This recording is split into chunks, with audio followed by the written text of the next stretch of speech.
All right, this is our 1.4 video lesson on the composition of functions. The reason why I don't want to cover this in class is because it's not a hard concept, and I'd rather use the homework time to kind of cover this. We'll go over this assignment quickly tomorrow, and we're actually going to use it in talking about inverse functions. So, say we have f of x is 4x minus 3. F of 3 obviously would be 4 times 3 minus 3, which is 12 minus 3, which is 9. No biggie there.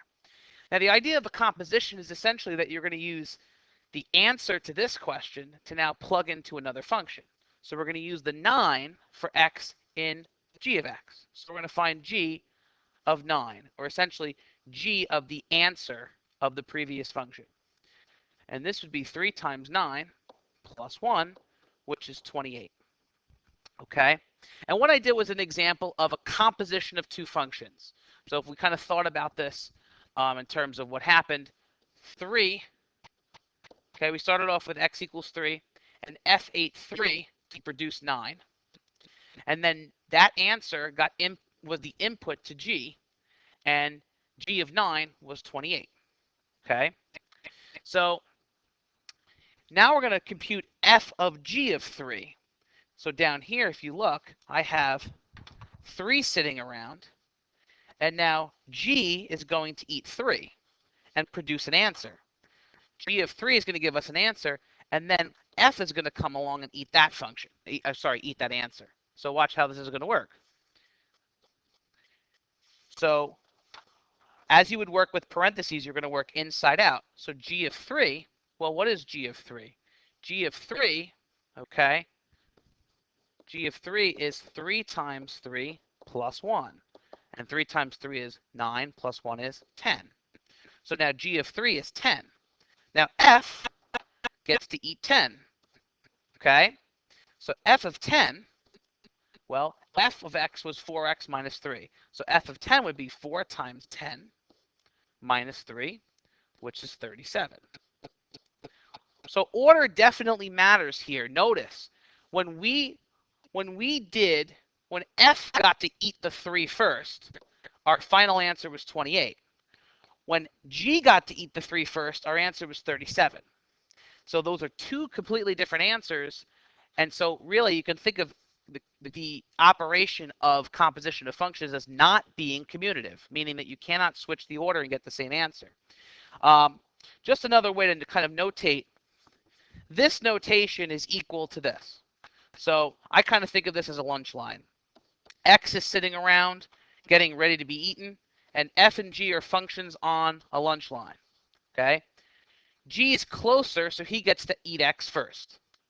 Okay, and this is just notation for the composition. So x is sitting around, g gets to eat first. G of x is going to produce you an answer, and then f, because he's further away from the x, will eat that answer and spit out its own answer. So this will be a lot easier in practice when I go through a couple of these. So let's take a look at number 1. It says if f of x is x squared minus 3 and g of x is 2x plus 1, I'd like to find the first composition here, f composed with g of 2. That's how this is read. And this is just f of g of 2. So I'm going to work inside out. I'm going to find g of 2 first. Well, g of 2 is just 2 times 2 plus 1. So 2 times 2 plus 1, which is 5. Now I'm going to have to find f of 5. Well, f of x is x squared minus 3. So f of 5 is 5 squared minus 3, which is 22. And it's as simple as that. Now notice g of f of 2 is in the opposite order. And you're going to get a little bit of a different answer here. So g of f of 2, it's the same x value, but now it's going to be input to f first. So 2 sitting around, f is going to eat 2, and then g is going to eat that answer. So f of 2, this guy right here, f of 2 is just 2 squared minus 3. And so now we're going to have 2 squared minus 3 is 4 minus 3, which is 1. So now g is going to eat the answer of 1, and that's going to give us 2 times 1 plus 1, which is 3. And notice, we did not get the same answer, okay? And most composition of functions are not commutative, okay? Composition in general is not a commutative operation. Okay, now let's take a look at f of 5. So you could take the same function and compose it twice or 3 times or whatever, how many you want to. So again, this is going to be f gets to eat negative 5. That's going to produce an answer. And then f's going to eat again. So watch how this would work. F of negative 5. Okay, we're coming back to the rule for f, which would be negative 5 squared minus 3. Okay, remember that green f also needs to come down. And negative 5 squared is 25, minus 3 is 22. So now f gets to eat 22 again, because there were 2 f's. So f has to eat twice. Now f's going to eat 22. So f of 22 is going to be 22 squared minus 3. And 22 squared is, let's see, it's going to be 484 minus 3 is 481. And last but not least, g of negative 5 is, again, negative 5 sitting around. G is going to eat negative 5 and get an answer. And then g is going to eat that answer again. So g of negative 5, going back to our rule, was 2 times negative 5 plus 1. So we have 2 times negative 5 plus 1 for the red part. And then g is going to get to eat that answer. So 2 times negative 5 is negative 10 plus 1 is negative 9. So now g is going to have to eat negative 9. And if g eats negative 9, that becomes 2 times negative 9 plus 1, which is going to give us negative 18 plus 1, which is negative 17. Okay? Now, it gets a little more complicated when you use letters, but not much. Okay? So, for example, I have h of x is x squared, and m of x is 3x minus 1. And I want to find h composed with m of x. So, again, x is sitting around. M gets to eat first. Then h gets to eat second. So, well, m of x is just 3x minus 1. There's no number plugging in, if you will, because the input to m is just x. So here we have h of 3x minus 1. So now here's the tricky part, perhaps. When h eats something, so let's look at this rule for a second. When h eats whatever, it's the whatever squared. Now h is eating 3x minus 1. And so now this is going to just be, as we apply h to this, it's going to be 3x minus 1 squared, because that's what h is doing. You could leave the answer like this. I'm going to multiply it out. Okay?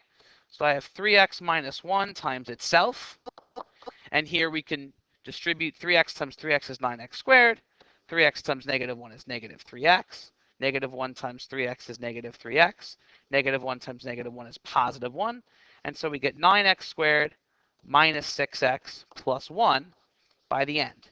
So it's the same concept, except we're not getting a numerical answer. We're getting an algebraic answer because we're not actually putting in a value for x. Same thing with part B, or the second question of this, of number 2 here. Find m of h of x. So again, m of h of x is saying x is sitting around, h comes along and eats it, and then that answer m is going to eat. Well, h of x is just x squared. So now we have m of x squared. So now m of x is 3x minus 1. So another way to look at that function is to say m of whatever is 3 times the whatever minus 1. Now the whatever is x squared. So this is just going to become 3 times the whatever minus 1, which is 3 times x squared minus 1. Or 3x squared minus 1. You don't need to write it with the parentheses. and we're done.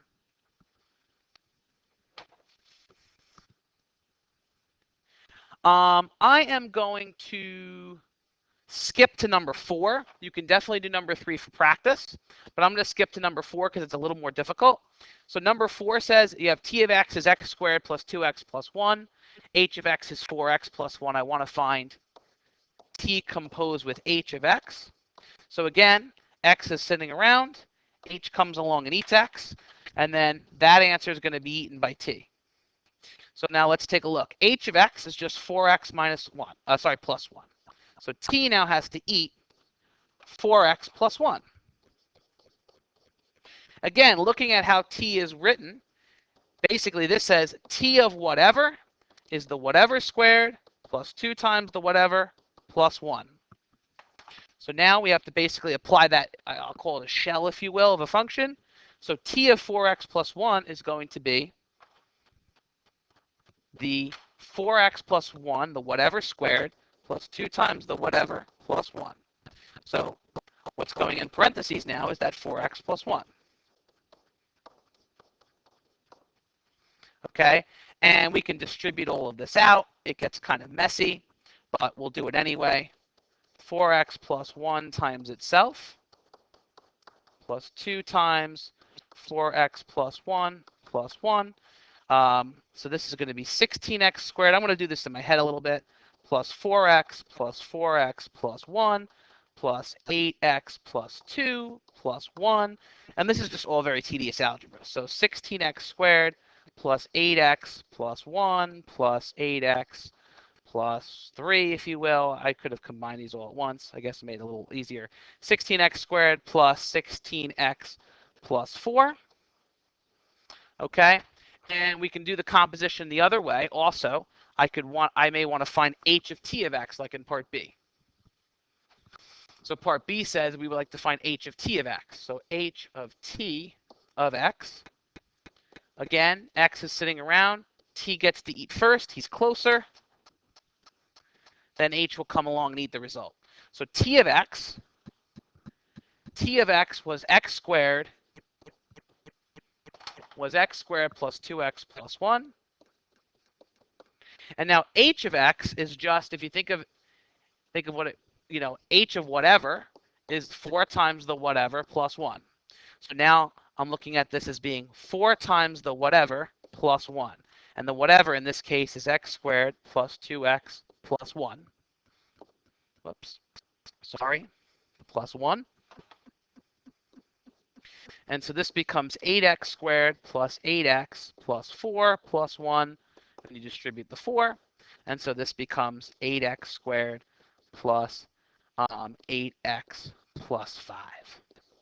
And that's the basic idea of composition. Okay? There's nothing more to it. It's not something that I really needed to address in class. For homework, I would like you can work on 5 and 6, but I just wanted to get you the basic idea. So I should say the homework, if you flip the packet, it'll say 1.4 practice questions. If you're sitting on the left half of the room, you can do the odds. If you're sitting on the right half of the room, you can do the evens. All right, so we'll split it up that way. And that's it. Thanks, guys.